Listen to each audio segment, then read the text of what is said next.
Ruang Inspire bareng saya Alin Wiratmaja. Kali ini saya nggak sendiri tapi udah ditemani oleh 3 laki-laki yang gercep banget nih untuk menangkap peluang cuan ya kan. Saya mulai dari Mas Gembong Suito. Halo Mas, halo apa kabar? Mbak Alin, kabar Iya. baik. Baik sekali, Mas Gembong Suito adalah Direktur Investasi dari Sahamologi sekaligus juga CEO Juara, dan ada Ken Henderson. Halo Ken. Hai, halo Ci. Ya, mungkin buat yang kenal Ken adalah seorang founder dari Get Rich, dan ada Dennis SLL. Hai, Ci. Hai, SLL-nya apa sih? Soalnya bukan sekolah saham Indonesia juga Bukan. kan ini. SL itu sebenarnya rahasia, makanya cocok nih sama topik kita hari ini, rahasia peluang. Buka peluang, sorry itu ya. Baiklah, kita mau ngomongin dulu, tadi kan aku udah ngobrolin bahwa rata-rata dari pola investasi masyarakat di Indonesia menurut tim peluang nih bisa dibedain jadi 3 tipe nih. Ada si cari aman, si paling ngulik, dan si banyak mau. Kalau kalian boleh identify yourself, tipe yang mana nih? Saya mulai dari Aku. Dennis dulu. Kalau aku tipenya itu si paling ngulik supaya bisa jadi si paling aman. Karena kalau kita nggak ngulik, kita nggak bisa aman. Ih, jago banget ngomongnya ya. Oke, Mas Gembong.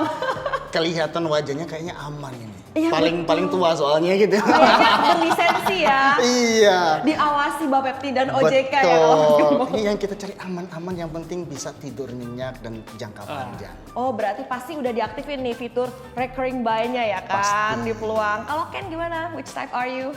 Aduh, ini bingung nih yang mana ya. Banyak mau ya? Ya, kayaknya Banyak mau. paling agresif. banyak mau tuh ada, tapi semenjak menikah jadi ya lumayan agak berkurang lah. Gitu. Karena yang banyak mau istrinya kan. Tenang, di peluang buat si banyak mau ada 800 lebih aset yang bisa dipilih gitu ya. Jadi kita mau nanya-nanya juga nih soal skill dong, ilmu dan juga strategi investasi kalian ya buat teman-teman peluang Oke. di sini. Mulai dari Dennis dulu. Aku dulu, Mungkin oke. yang paling muda, yang profil risikonya paling tinggi.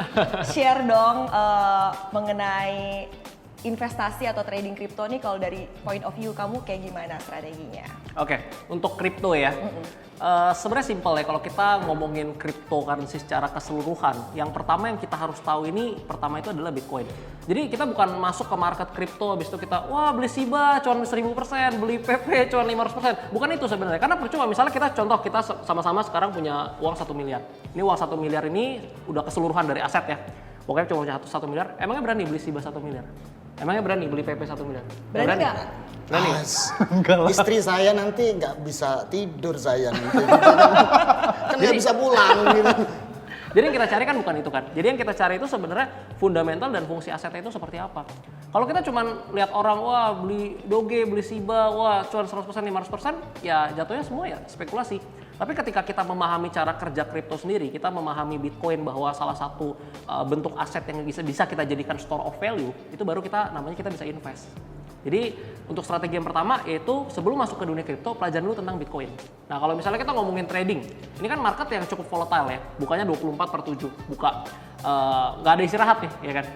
Jadi kalau kita ngomongin trading misalnya di market kripto sama di market saham ya, misalnya kita ngomongin sama-sama di time frame yang 4H kita pakai misalnya. Itu market structure-nya, karakteristiknya pasti beda. Contoh misalnya di saham, wah 5%, 6% udah gede banget dong, naik turun 5% udah gede banget ya kan. Lah kalau misalnya di kripto, apalagi di Bitcoin atau di altcoin, itu naik 30%, 20% biasa. Apalagi kita masuk ke bull market atau masuk ke winter misalnya, turun 40%, 30% itu biasa. Jadi yang perlu kita perhatikan, money manajemennya gimana? Pasti beda dong, kita hajar di saham misalnya kita masuk 100 juta, rugi 5%, 5 juta. Oh masih oke nih, ya toleransinya masih ada. Kita masuk ke altcoin 100 juta, hilang 40% kan hilang 40 juta. Jadi gimana kalau masuknya dengan porsi yang lebih kecil, misalnya masuk 10 juta atau 15 juta seperti itu. Sizing matters ya. Yes. Saya ke Mas Gembong nih. Gimana caranya biar kita bisa menangkap peluang di saham Amerika Serikat? Oke, kalau kita bicara Amerika, maka itu biasanya kiblatnya financial. Dan tokoh-tokoh besarnya ada Warren Buffett dan lainnya itu. Marketnya sangat besar, liquid, dan itu sudah sangat efisien. Jadi buat contoh itu sangat baik. Nah, begitu pertama kali saya masuk di saham AS dan pengalaman dari klien, apa yang saya lakukan? Pertama dari saya lihat 1P, yaitu perusahaan. Ini perusahaan yang saya beli seperti apa? Nah, contoh gitu kan, dari ada 500 perusahaan, saya pilih misalnya contoh produknya, perusahaannya apa? Apple. Oke. Yang kedua, kita bicara masalah ketika sudah tahu perusahaan berarti sudah tahu track record-nya. Baik 5-10 tahun ke belakang dan kemungkinan 5-10 tahun ke depan. Yang kedua produk. Ya, produknya bisa sustain nggak? Ya, bisa dipakai nggak? Bisa sustain dalam 5-10 tahun. Setelah produk tentunya prospek. Ya, ini perusahaannya prospeknya gimana? Story-nya gimana? Apple, Microsoft, dan lainnya semua hampir kita miliki semua, ya dominan di market. Apalagi sekarang kalau kita bicara retail, food and beverage, siapa sih nggak makan McD, Coca-Cola, ya, Starbucks, itu kan sudah menjadi suatu gaya hidup kita. Ya, prospek produk, perusahaan, dan yang paling terakhir adalah planning. Planning kita ke dalam perusahaan tersebut, strategi kita seperti apa? Apakah kita fundamental, ataupun technical, ataupun yang lain. Nah, 4P itu yang biasanya saya gunakan ke klien dan saya sendiri. Dan tentunya setelah sudah tahu planningnya, terakhir yang kelima adalah action plan. Dimulai dari yang kecil, mulai dari sekarang, dan tentunya di sini sangat kabar baiknya adalah di peluang ada. Jadi 5P ya? Affordable, betul. 5P gitu Belajar kan. marketing ya? Iya, produk, price, place, promotion. Iya, yang P yang kelima itu kan action plan gitu ya, actionnya gitu. Nah, saya berdasarkan pengalaman di peluang bisa membuka 5.000 atau $0,3 itu sangat affordable, dan disitulah berarti Yes. potensi semua itu ada, action plan-nya ada. Nah, itu kira-kira pengalaman saya di peluang dan klien. Wah, menarik sekali Mas Gembong. Saya ke Ken nih, kan kita perlu diversifikasi juga ya Ken. Boleh dong sharing insights-nya untuk yang investasinya emas digital, reksadana, dan juga indeks. Oke. Jadi gue emang emang biasanya beli emas di peluang. Jadi kalau setiap transaksi tuh di yang hijau, itu kan bisa beli emas. Kembaliannya jadiin emas digital. Iya, jadi Bisa fitur kayak cicilan lagi kan? Oh iya benar Ya bisa kan? gitu cicilan lagi. Dan sebenarnya hal ini udah lama gue pakai Ci, gitu. Jadi sama teman-teman juga gue biasa sharing kayak misalkan nih kan gue ada di property bisnis juga waktu itu. Jadi gue punya marketing team, dia dapat commission lumayan. Nah itu gue saraninnya ya udah lu bisa banget beli emas, cicil emas, karena mulai invest kalau nggak tahu mau dari mana ya emas kan termasuk low risk. Ya. Ini emas ini aset yang terasa dekat dan orang ngerasa tuh familiar ya, kayak ngerasa safe aja kalau di emas gitu. Iya, dari zaman kita kecil pasti orang tua bilang kalau lu punya Safe duit haven ya udah Beli emas, ya. beli emas aja lah. Jadi kalau orang-orang yang mau investasi kan emang kita harus belajar dulu tuh. Nah tapi kalau misalkan kita belum punya waktu, emang harus mulai dari mana ya bisa banget dari emas. Dan jawabannya peluang kasih kan, ya udah beli emas digital aja di sini bisa cicil. Spreadnya lebih tipis.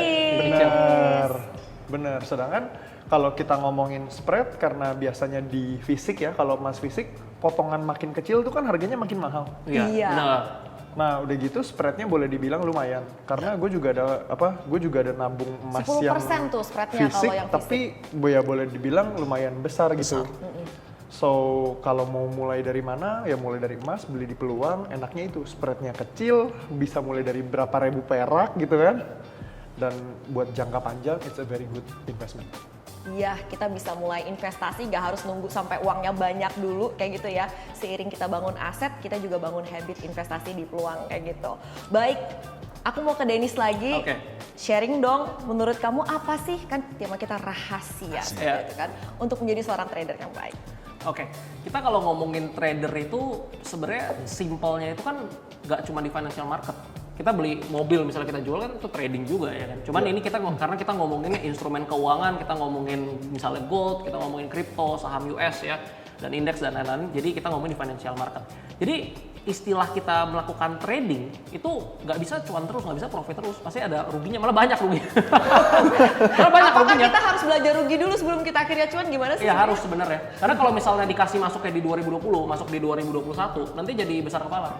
Jadi ngerasanya paling jago gitu, paling hebat. Apapun yang dibeli naik Oh gitu iya, ya. ya kan masuk 2020 asal-asalan gini kita pilih kancing kan atau cap cip ya kan, itu pasti cuan. Tiba-tiba banyak guru, ya nggak sih? Iya benar.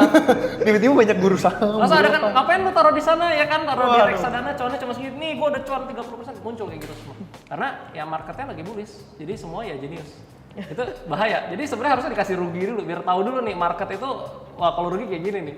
Nah, jadi kalau kita ngomongin trading sama kok halnya kita paling gampang ya mobil lah ya kan, kita beli 100 juta kita jual 120 juta cuan kan. Kalau pas kita beli habis itu market lagi turun kan, kita mau nggak mau cut loss kan, kita jual 90 juta. Jadi di trading itu sebenarnya akan terjadi seperti itu hal yang biasa.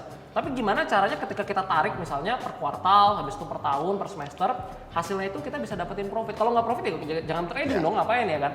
Kalau ngapain kita kan nyumbang duit ke market kan? Makanya pertama pas belajar itu pakai modalnya kecil dulu.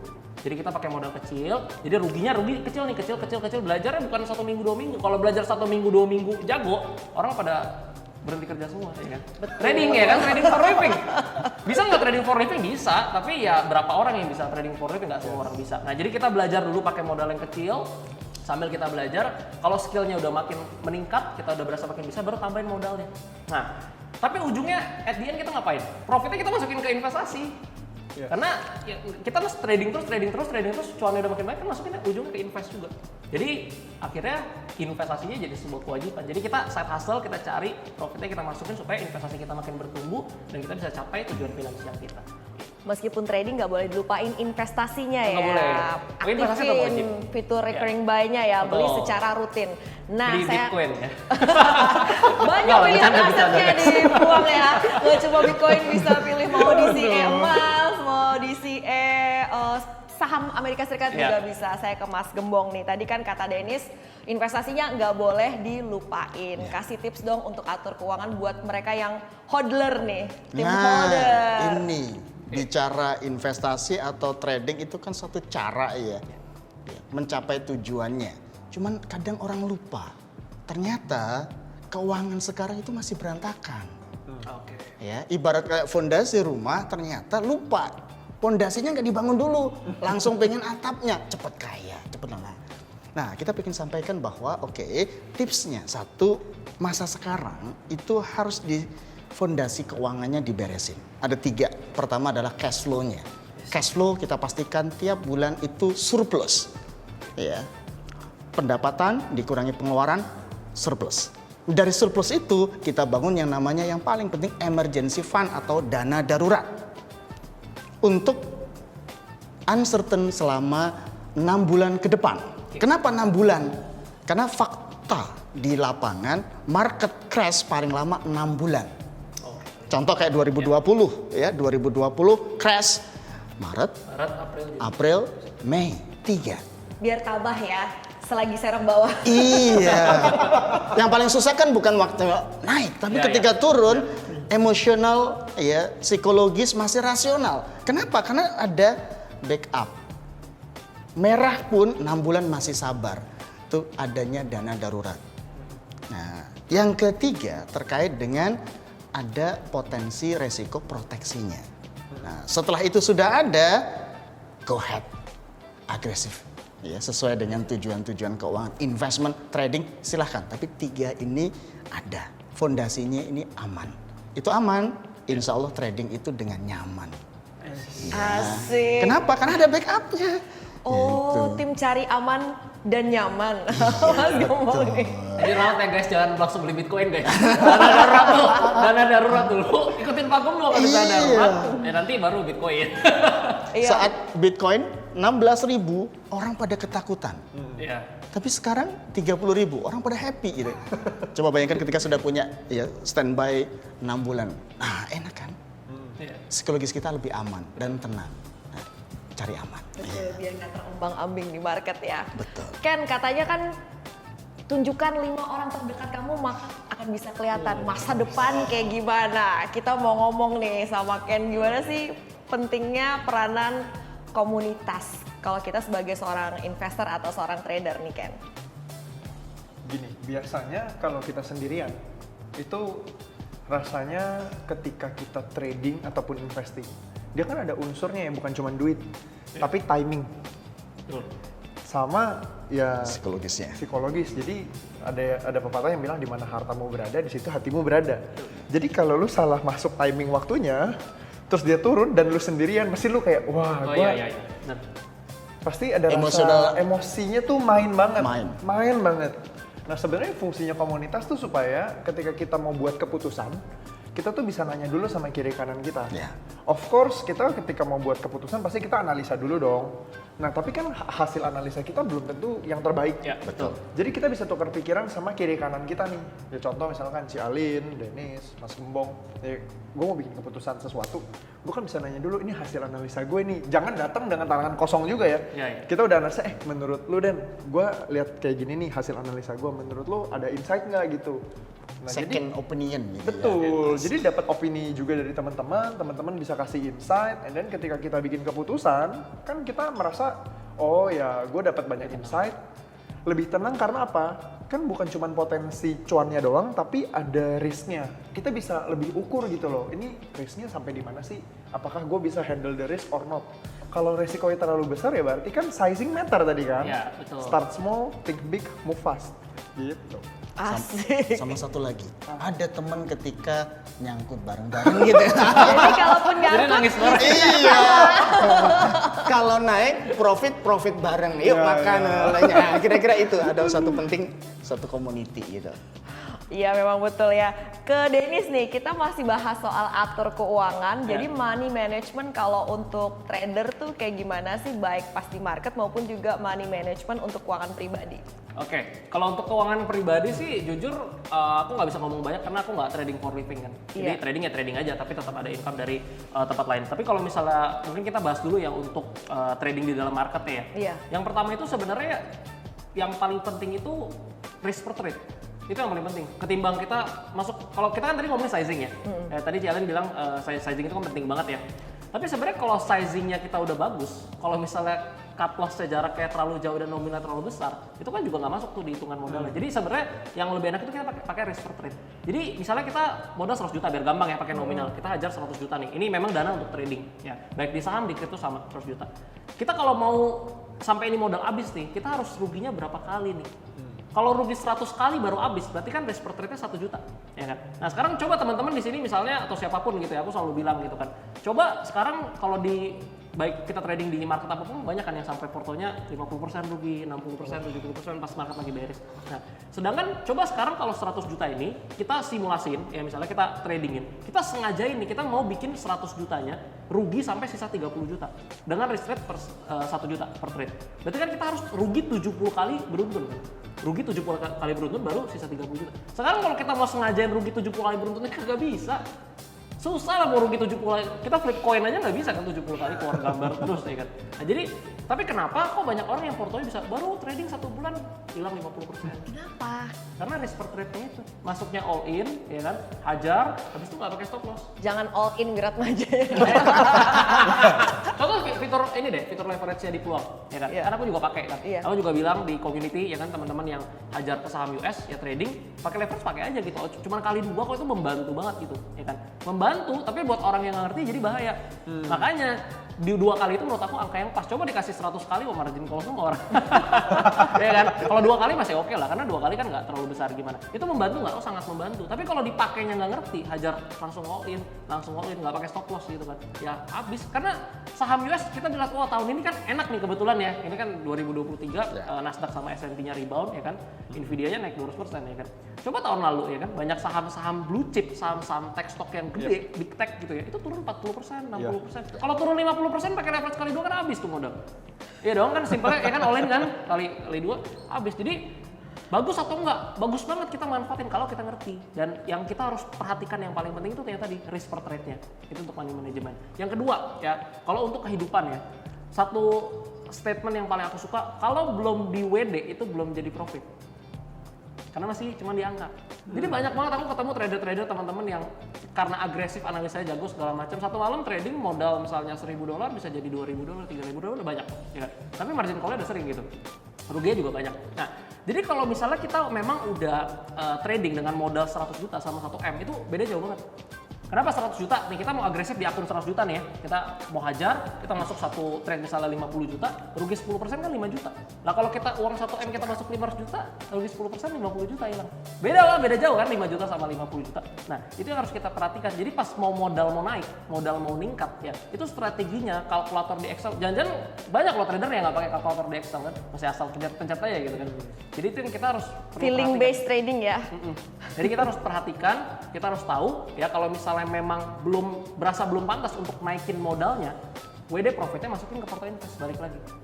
Misalnya kita contoh ya, kita nabung nih, kita trading nih misalnya di altcoin, kita trading di saham US, udah ada profit nih misalnya, udah profit per kuartal ini kita udah profit 10%, misalnya 10 juta, kita tarik, kita hajar, misalnya kita beli mau indeks kayak mau saham Apple di Peluangan atau mau beli Bitcoin misalnya, terserah, yang penting kita amanin supaya tradingnya tetap objektif di money management yang sama.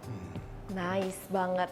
Tadi Mas Gembong udah share gimana caranya kita biar punya fundamental keuangan yang baik dulu, yang kuat dulu sebelum kita agresif mencari peluang cuan seperti itu ya. Mas Gembong boleh diceritain nggak dari misalnya teman-teman yang cerita atau di komunitas seperti yang Dennis tadi ceritain itu biasanya common mistakes atau kesalahan yang paling banyak dibikin oleh pemula atau awam yang baru investasi atau terjun ke market tuh apa aja sih Mas? FOMO. Oh, Ya, kenapa? Karena media sekarang dia melihat semua platform media yang deket ya, rata-rata di milenial kayak misalnya TikTok ataupun Instagram itu yang dilihat kan cepet kaya.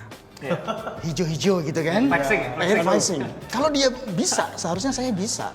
Apalagi dengan jumlah follower dan banyak sekali gitu kan. Nah, itu yang pertama. Dari FOMO, terus yang kedua tidak punya plan.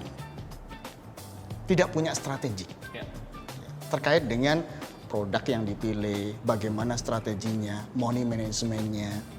Akhirnya yang ketiga, financial stability belum ada. Jadi ibaratnya dia dana darurat belum. Atau mungkin dia berharap cepat di investment atau di trading dengan uang panas, uang operasional. bahaya itu ya. Begitu dia turun 10%, 20% emosional kena dan itu butuh cut loss.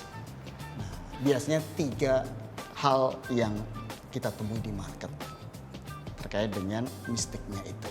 Iya. Dari saya seperti itu. Baik, jelek-jelek banget tuh. Ken, kasih ini dong tips untuk atur strategi untuk yang short term gain maupun yang long term gain. Menurut kamu perlu dibedain instrumennya atau kayak gimana nih?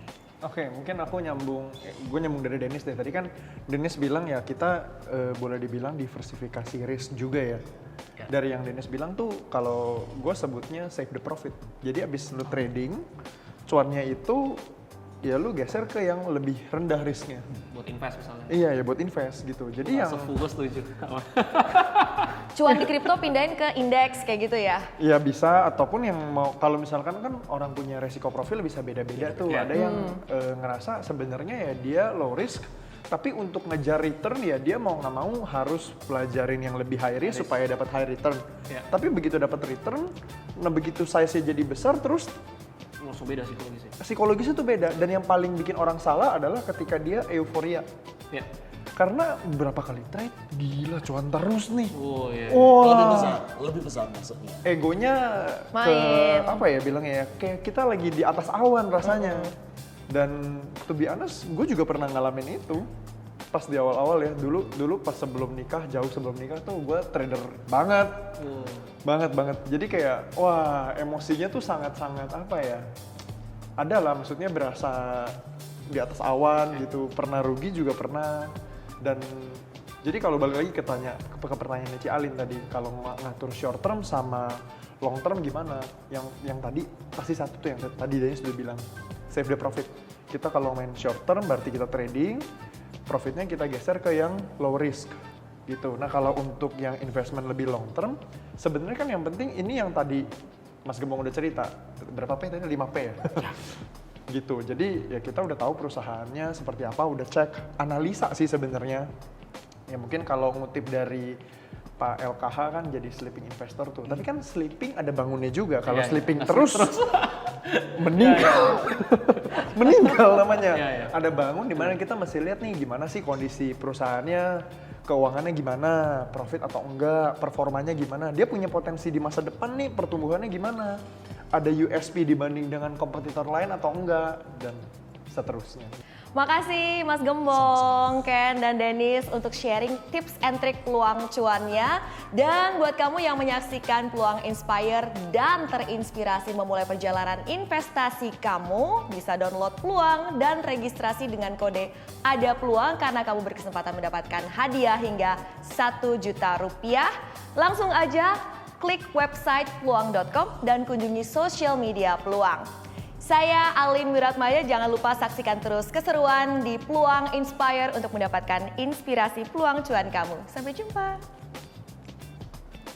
Buat kalian yang sibuk, manfaatin fitur recurring buy di Peluang untuk melakukan pembelian aset yang kalian inginkan, kripto, emas maupun saham Amerika Serikat dengan jumlah yang kalian inginkan secara berkala.